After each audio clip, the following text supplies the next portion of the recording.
story time when a celebrity came into my job and refused to pay. Every so often, we get a celebrity in the restaurant. I've never been here when it's happened though. We're not too far from our city's main concert venue, but the owner still has a strict no comping meals for anyone based on star power policy that we're all apprised of when we were hired. His logic being it'll start as just one exception and turn into all sorts of D-listers sniffing around looking for an ego boost. Ironically, this has never been a problem because the 1 or 2 times we've had real celebrities in, they've never expected a free meal, they've paid and tipped well. It's only the D-listers who act all shocked when the check comes, but we almost never get them either, so it's really not a big deal, until last week. We're located right by my college, and a girl who attends my college was recently on the Dr. Phil show. She was not a featured guest, she did not appear in person, but she was teleconferenced in for like maybe a total of 3 minutes to weigh in on the featured guest's, a friend of hers from high school I think, relationship. But because she was on TV, she thought she was the hottest thing to have ever happened on campus. I'd hear people joking about how she was going around telling everyone she was a celebrity and how she kept expecting people to recognize her. It sounded really cringy and terrible. But I don't know her, I hadn't even seen the show, so what did I care? It was fun gossip for 10 seconds, but I quickly forgot about it. However, this girl's self-absorption wasn't completely baseless. There are a lot more students on campus than usual this summer because so many took gap semesters to avoid Zoom during COVID. Not much is happening around here as we ease back into normal life, so people did get unreasonably excited about someone from our school being on national TV. So she was sort of being treated like a celebrity. She was getting a lot of special attention. She even got some free things on campus and had some people ask to take a photo with her, in an ironic sense, but she didn't understand that. So she decided to start testing the waters off campus, and I guess met with some success because most of the nearby businesses are staffed with students. She soon appeared in our restaurant. She was a nightmare from the moment she stepped in the door.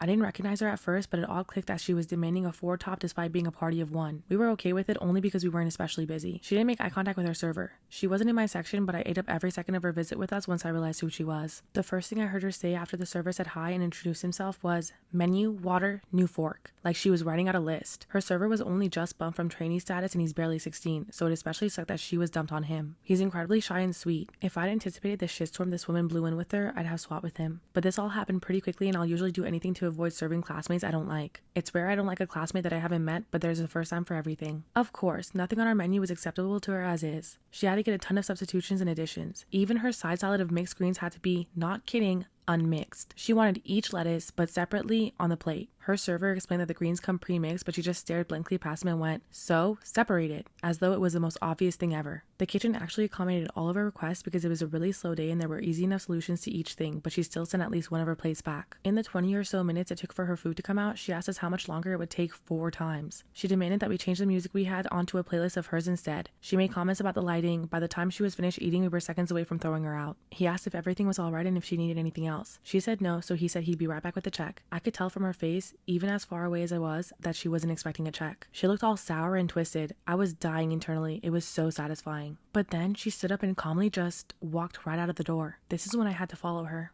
I wasn't sure what I was seeing at first. I thought maybe she'd gone to get her wallet from her car or something, but this isn't the kind of place where a lot of people drive. I just knew in my gut that I had to follow up because her server definitely wouldn't. I went out of the door and yup, she was tripsing down the street, tapping away on her phone like nothing was wrong in the world. I called out to her and she half turned around, then realizing I was from the restaurant, tried to pretend she hadn't heard me and went right back to walking, quickening her pace a little. I would have laughed if I wasn't so pissed. So I jogged to catch up with her and was trying to keep the situation nice and calm and allow her to save as much face as possible and was just like, "Oh, hi, sorry, there's just a little matter of the bill," knowing damn well she didn't forget, but figuring confronting her would just feed into unnecessary drama. She looks at me in total disbelief and says that she was going to Instagram her meal with us, and that's typically enough when she goes out, without a hint of sarcasm or embarrassment. So I didn't know who she was because her reaction to being on TV was such a laughingstock on campus, but, and maybe this was a little mean, but I couldn't resist.